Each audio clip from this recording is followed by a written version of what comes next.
Previously on Krog's mission. Krog, a green-furred monk from a distant monastery, journeyed to the city of Nantambu to aid a struggling brotherhood. Upon arrival, he met with Elder Kriktos, who tasked him with a dire mission: recover a kidnapped member of the local monastery. Tracking the trail led Krog to a confrontation with an aggressive lizard folk named Zaire. After a swift victory, Krog and fellow monk Malgerius attempted to escort Zaire back for questioning, only to be ambushed. Zaire turned the tables, forcing both monks to surrender. Bound and taken to a remote military outpost, soon realized this was no common gang of bandits. These captors were devotees of Urgathoa, goddess of gluttony and undeath. The next day, the monks were dragged before Gari, a grotesquely obese woman seated high above in rusted armor. She made them an offer: fight in her pit, and should they survive, earn a task of special importance. Now, Krog and Malgerius stand at the threshold of the pit. The ground stinks of blood and rot. The gates creak open. This is where our session begins. Hello friends and fellow adventurers. Welcome back to the table, where we are going to be jumping straight in to the fight, which is where we left off at the end of our last session. Krog and his monk friend have been dragged, more or less, into this fighting arena in which they are going to be either put to death by the undead on the other side, or if they succeed, they are going to be given some kind of task afterwards by Gari, the leader of this army here at this military base that we are a prisoner of. So, I left off as the gates opened on both our side and the opposite side of the arena. Now we need to know what we are facing up against. I was originally going to roll and see how difficult that this was going to be, but I think I'm just gonna go ahead and make it pretty difficult, because our first and only combat in this series so far was a moderate fight, and it still was one punch and done. So I'm gonna jump this up to severe, which is one step below the hardest one. So that is going to give us 30 XP to work with. So I believe I found something that is a pretty good challenge level for Krog and our monk friend here. So the gates open up on both sides of the arena, and from the opposite side, 3 skeletons come shambling out, one at a time. Krog and the monk quickly taking in their surroundings. We need to figure out some initiative real quick, so I'm going to make that short and easy. Also, I'm going to make all the skeletons just go on one turn as well. Not going to have a different initiative for each. That would be needless. Okay, so reacting first, the monk is up and he takes his 3 actions, which, okay, he's I'm just gonna roll a d6 for his damage because he's pretty hurt. He's not really a fighter, and I'm just gonna give him probably 10 hit points. Let's see, what does Krog have? Krog has 17. Yeah, we'll give him 10 hit points. He's up. He has his typical 25 movement speed, so let's get that. 1, 2, 3, 4, 5, and he's gonna take his second action to start to flank off to the south. So 5, 10, 15, 20, and he's gonna stop there. His third action, I think he's just gonna wait. He's not gonna approach these skeletons on his own. He's gonna wait and see what Krog does first, because he knows that Krog is a much more experienced warrior. So that brings us to Krog's turn. Krog is going to 5, 10, 15, 20, 25, 5, 10, 15, 20, 25. And he sees his monk friend starting to go off to the south. So instead of flanking these and getting separated, Krog is going to attempt to keep within range of his ally. So he's going to use his last action to kind of close the distance between him and his ally. So 5, 10, 15. And he's going to stop there. Next up, we have the skeletons, who are all just going to move simultaneously. Let's see, what do they have for movement? They have 25 as well. That's pretty good for skeletons, honestly. So 5, 10, 15, 20, 25, 20, 25. So they start to surround him. This bottom one is going to use its second action, 5, 10, 15, to stride up to that monk. These two are going to take their second actions to make strikes at Krog. And it looks like they have...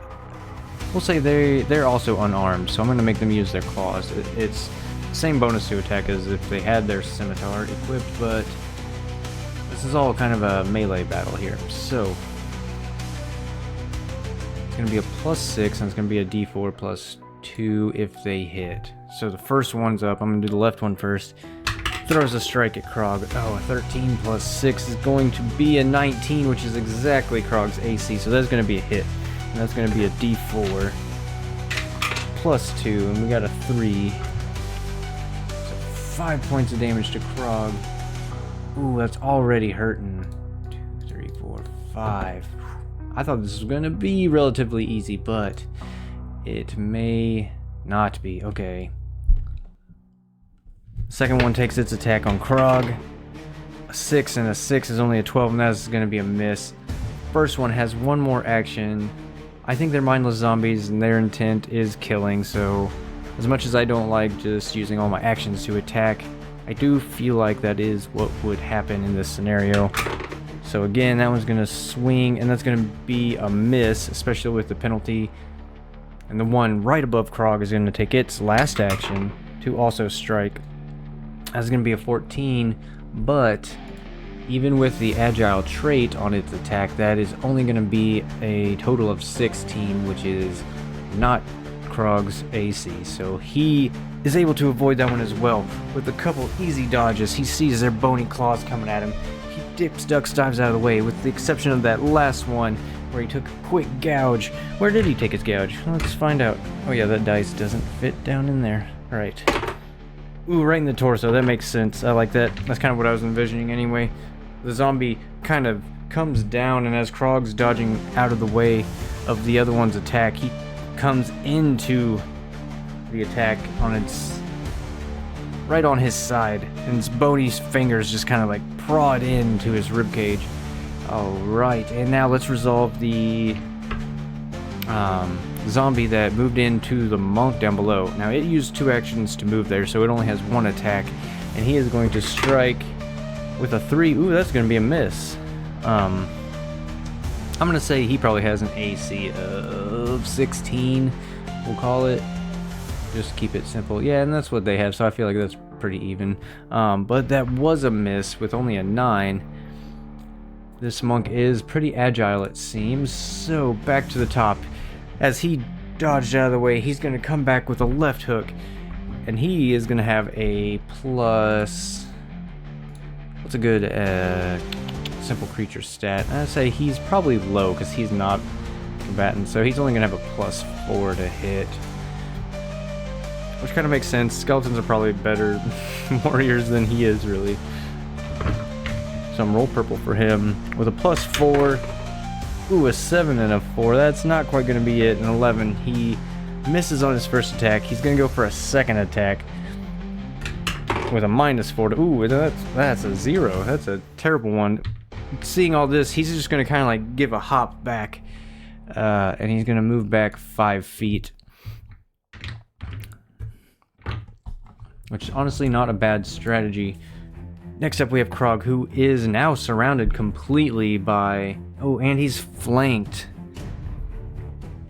I probably should have taken that into account, but we'll say since this zombie to the south here was focused on the other zombie, he wasn't actually compromising Krog's AC. But I will try to keep that in mind moving forward. So, Krog's first action, he's just going to strike. He's going to dip down low in his horse stance, and he's going to punch straight for the spinal column of this zombie, straight to the north of him. And he's going to use his flurry of blows. He's going to throw 2 strikes, and that's a 13 with his bonus of 7. That's going to be a 20 to hit, which does hit. They have an AC of 16. So striking the first zombie in front of him, that's going to be a d6 plus 4 because his fists are finesse. So he gets to add his dexterity bonus.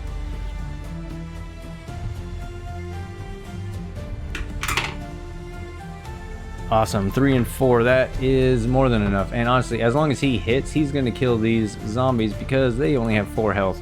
So he strikes this zombie down as his punch lands right where he planned it, right in the spinal column. The zombie just kind of like folds in half, the legs buckle, and the top half comes crashing down on top of it. And he's going to turn his attention. Okay, actually, how does Flurry of Blows work? Can I target 2 different people? Make 2 unarmed strikes. If both hit the same creature, combine the damage, but I can spread it out to other creatures. So this first attack hit, and I do apply the multiple attack penalty. So this second one is going to have a +3. Yes. Second one's going to have a +3 to hit. So he's got to roll 13 or higher. Come on, Krog. Ooh, an 18. Yes, so he... And again, we don't have to roll because even if he rolls a 1 on... I'm going to roll it anyway. And let's see where he does hit this one. I kind of narrated the first one, but this one's going to be in the right arm. Alright, that's kind of funny. And just for fun, let's roll that damage. So it's going to be 4 and 4. It's 8 points of damage, doubling its entire health bar, bringing it down to 0, punching it so hard in the right arm, it takes the arm out of its socket and kind of makes the zombie spin so hard that its bones just kind of like topple down off of each other into a pile of bones on the ground. Okay, so this is... okay, it's turning around a little bit, but it's not quite over yet. Krog actually still has 2 actions left, so after feeling really confident, he knocked down both of these guys. He's going to turn around, and he's going to use his second action to... actually, let's see.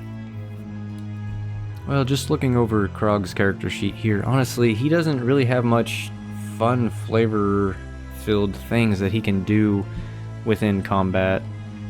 As far as the rules go, his only real ability is the Flurry of Blows, which I already used. His athletics sucks. It really sucks. It's a +0, and that's really what you need to do almost anything. I wish they would kind of spread out the abilities a little bit in combat. But okay, whatever. We'll just keep it boring and simple. And Krog's going to use his second action. This is going to be at a -2, I believe. No, it's going to be a -1 to hit as he throws a punch at this zombie that his attention is focused on Southern Monk here. Okay, that's an 11, and it's going to be a 12, but that is a miss. So seeing this, he's going to use his last action, or he's going to swing wildly again. And that's another miss, of course. But that was all of his actions. Next we have the zombie here. Is this zombie going to keep its attention on the monk that he has his sights on? I'd say that's nearly certain. Let's ask the fate chart here. That's an 80 on a nearly certain. Oh, that's still a yes. So he is going to use his first action to walk forward. His second action to make a strike. Oh, that's going to be a 13. That's going to be a hit. Alright. And he has... it was a D6, I believe, right? Oh no, that's a D4 if he's using his claws. So it's a D4 +2. It's only going to be 1 and 2, so that's 3 points. And we said he had 10. Alright, -3. Taking him down to 7. Not bad, not bad. Okay. Zombie still does have one more, or not zombie, it's skeleton rather. Still has one more action. That's going to be a 12. Ooh, a 12 +2 is only a 14. And if we're going by this little stat block here. It's pretty simple. 16 AC, yep, so that is a miss. But the monk is up, however, and he is going to throw his own punches. So let's go. Let's see what he can do. Ooh, a nat 1 fail. I think with that, this is a good opportunity to implement the crit hit and crit fumble cards. I've kind of steered away from these, and I'm going to go ahead and say right now that if like a decapitation comes up or some kind of insta-kill that would go against my players, I'm going to kind of waive that. It's kind of gaming the system, but at the same time, I don't want a fucking card to just end my entire strategy. So, with that though, we are going to pull a crit fumble card for our monk here. And he was doing melee, so you are moved 10 feet in a random direction. So, I'm thinking he threw his punch so terribly that the skeleton even saw it coming. So the skeleton takes the monk's momentum and just kind of like shoves him with the momentum, sending him crashing 5-10 feet this way, and he just turns his attention and focuses on both of these people that he is up against. So I'm not even going to give the monk any more turns. He's going to fall on his ass. I'm going to say he takes his last couple turns to stand up, or last couple actions to get up and dust himself off. Krog, however, is going to have to use his first action to move into position. He's going to use his second action, again, to flurry of blows. Why not? It's just a saves an action. First strike, full bonus. That's a hit, and that is a kill. Again, we don't need to worry about tallying up the damage. And the right arm again. Very similar to how he took out the last one. Boom, and with that, all three of these skeletons were defeated. Now, as the dust settles from this fight, again, that was a little easier than I wanted it to be. Either Krog's really capable or I'm bad. Honestly, just to kind of throw numbers out there, each one of those skeletons was worth how many? 20 points of XP. So yes, Krog had an ally with him, which still would have made it a severe encounter, but I kind of made his buddy suck anyway, so that's almost 20, 40, 60. So yeah, that's even more than the extreme budget encounter would have been if you're just talking numbers. But anyway, the dust settles as the final skeleton falls into a pile of bones in the arena. Gari, setting up in her balcony, looks down, still munching on food as she always is. She gives a big, thudding clap with her hands. Good job. I had a feeling you would prevail. This is welcomed news. Meet me in the longhouse after you got yourselves cleaned off. And so Krog and the monk make their way back to the side that they entered this arena on. The gate closes behind them once again. A couple other of the soldiers from the army come in and they start cleaning up the bones. Just kind of, they don't even pick them up, they just kind of scrape them off to the sides of the arena, because next time it's just going to be another mess for them to clean up anyway. And there are two guards waiting on the opposite side, on the outer side of this gated area, to escort them up inside the longhouse. They're brought inside, or escorted more like, and they're taken to a room with a long table. Gari has already sat herself at the opposite end. Of course, plates of fruits and meats in front of her. She's already shoveling handfuls of food into her mouth as our two heroes come into the room. Sit down. Now, that was a I guess you could say impressive out there. It was, adequate, we'll say. You see, that special task I was telling you about, it's rather important, and, I needed to make sure that you could, take care of undead matters.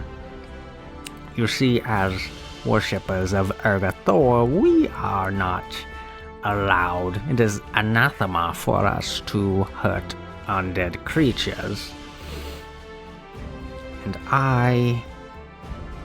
And we have found a ancient ruin.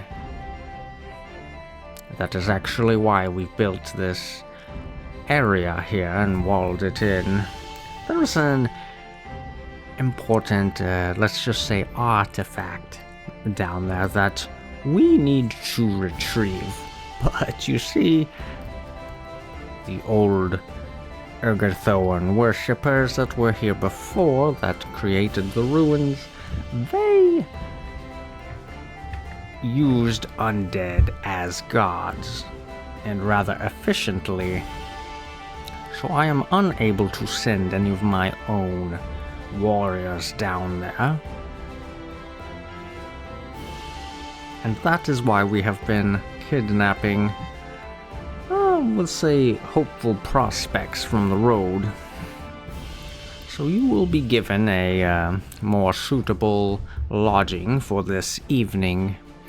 And in the morning, you and the other, let's say, winners of this test here are going to be sent down into the ruins to retrieve this relic. And don't get any ideas, there are no other exits other than the one we will be sending you down. So, take the night and rest. And I will be seeing you soon. Not given a chance to reply, Gari waves her hand, and the guards pick up our heroes and escort them to some, well, I wouldn't call them nicer rooms, but it's nicer than a cage in the mud outside. But there is still a iron bar door that gets closed behind them. But the room is decently sized. And in here we see, let's see how many. Is there more than one other person in here? I'm going to say that that is very unlikely, just being as how I see it. Still a chaos factor 5, very unlikely. Is there more than one other person in here? 40, that's a no. Okay, so they see one other person in this room. And as the monk that's been accompanying Krog this whole time looks up and he sees the face of this woman, his eyes light up, and he speaks her name. We need to figure out what her name is, because this is the sister that was kidnapped from the road that we have been looking for. Now we're going to need to figure out a name for her and a couple other things. I tell you what, let's just go ahead and find out what her ancestry is first, and then we'll figure out a name. I'm just going to roll from the 8 ancestries from the Player Core book. And we got a 6. Okay, that's a human. Okay, nice and simple. I like my games to be filled with other races other than humans, but the dice have decided, so we will do human. So we know she's a human, and we know she's a female. Now let's just get a nice generic name for her. Okay, well, let's just go with Sky. I didn't need the name generator after all. I used a little deck of endless NPCs and Sky. That's a simple one. I like it. It kind of fits the Erastilian motif. Alright, so Sky the human. So the other monk looks up, his eyes widen, he says, Sky, is that really you? Krog, This is her. This is Sky. This is the one that was kidnapped from the road. She looks up and her eyes widen too. Malgerius. Oh, I didn't think I would ever see you again. What are you doing here? Well, we were captured. I went back to the monastery and I told Elder Kriktos what had happened. And here, this monkey goblin, his name is Krog, he was there and he eagerly wanted to help us. So I led him back to where you were captured and, well, we found a lizard folk man and we had defeated him, or rather, Krog had defeated him, and we were going to take him back to the monastery for questioning to see if we could find where you were taken. But he broke free and he forced Krog and I to surrender, and we were taken prisoner here as well. But we were given a test. Oh, yes, the test of fighting the undead, I bet. Yes, I too passed that test, just by the skin of my teeth. And she shows large scars on her arms from where the skeletons had nearly defeated her. And she looks over at Krog. Well, I hear Krog, is it? It's a rather unpleasant place to be meeting, but it is a pleasure to meet you. Yes, I wish it were in better circumstances as well, but Sky, it is nice to meet you, a fellow sister of Erastil. I believe together we are strong. Us three, we will find a way to get out of this, whatever this is. That fat one, Gari, she said that there was a relic within some ruins somewhere around here, and that we will be tasked to retrieve this. I say that there will be another way out of that ruins. No ruins ever has one way in, but we shall see. And if there is not, then perhaps once we acquire this relic, that will be our leverage to either get out or we'll figure something out, I say. And that is actually where I'm going to stop it for now. I'm going to build Sky. I'm going to build her character sheet, because if we're going to be delving into what's going to be the first actual dungeon of this series, I'm going to need a good character sheet for her. And I think I'm still just going to wing it with Malgerius here. He's not really a fighter. I think he's kind of just along for the ride with us. Potentially, I think maybe Sky will be Krog's kind of like second party member as he goes on, but we'll see if and how they survive the dungeon. So thank you for watching this far. If you did, another pretty simple fight. I'm gonna have to kind of find a better balance for these fights, but I have a feeling we're gonna be doing plenty of that in the dungeon. So as always, thank you for watching and have a great day. Goodbye, friends.